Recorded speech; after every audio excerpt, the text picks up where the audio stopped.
Hoje eu vou falar de um livro que foi publicado originalmente em 1963, mas que hoje, quase 60 anos depois, continua muito atual. O livro é esse aqui, ó, Eichmann em Jerusalém. A autora dele é a filósofa alemã Hannah Arendt. Olá, meu nome é Fábio Silveira, eu sou jornalista e estou aqui no canal Lugar da Fala para falar sobre leituras.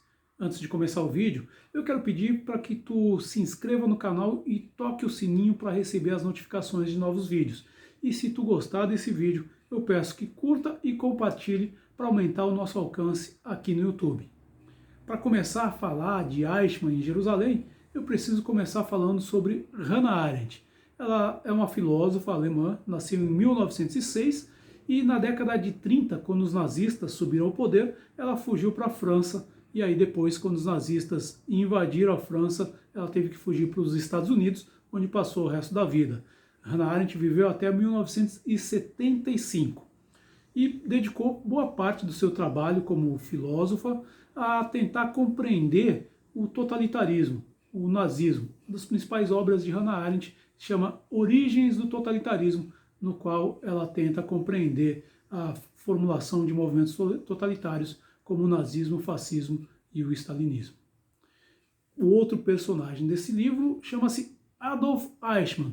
Adolf Eichmann foi uma peça muito importante na engrenagem que tentou levar a cabo a chamada solução final, que era como os nazistas tratavam o extermínio de judeus. O Eichmann era da SS, acompanhou o Partido Nazista desde a década de 30 e fez parte então desse esquema da solução final. O julgamento dele foi o mais importante de um nazista foragido depois da Segunda Guerra Mundial. Tivemos os julgamentos de Nuremberg com peças importantes do nazismo, mas o que diferencia o julgamento de Eichmann de outros é que ele foi levado para ser julgado em Israel. O Eichmann conseguiu fugir para a Argentina e foi preso num subúrbio de Buenos Aires em maio de 1960, de lá levado para Jerusalém, quando, no ano seguinte, começaria a ser julgado por uma corte israelense. E esse é um dado importante porque foi a primeira vez que um grande criminoso nazista, um dos criminosos nazistas mais relevantes, seria julgado pelo Estado daquele povo que ele tentou exterminar na solução final. Bom, Hannah Arendt foi convidada para fazer a cobertura desse julgamento na condição de filósofa e também na condição de uma judia alemã. Ela foi convidada para fazer a cobertura jornalística pela revista The New Yorker. E foi a cobertura jornalística que ela fez que deu origem a esse livro aqui. É um livro que provocou bastante polêmica na época em que foi publicado, principalmente entre a opinião pública judaica. A constatação de Hannah Arendt é que Eichmann era um imbecil, era um burocrata simplório, né?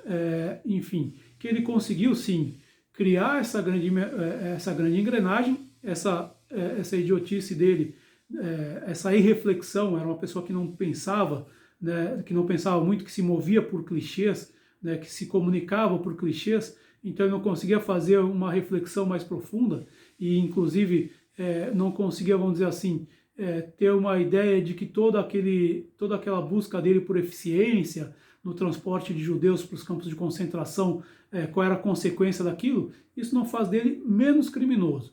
Mas o fato de Hannah Arendt ter constatado que Eichmann se tratava ali de um burocrata, cumpridor de ordens, provocou provocou reação negativa na crítica, né, na opinião pública.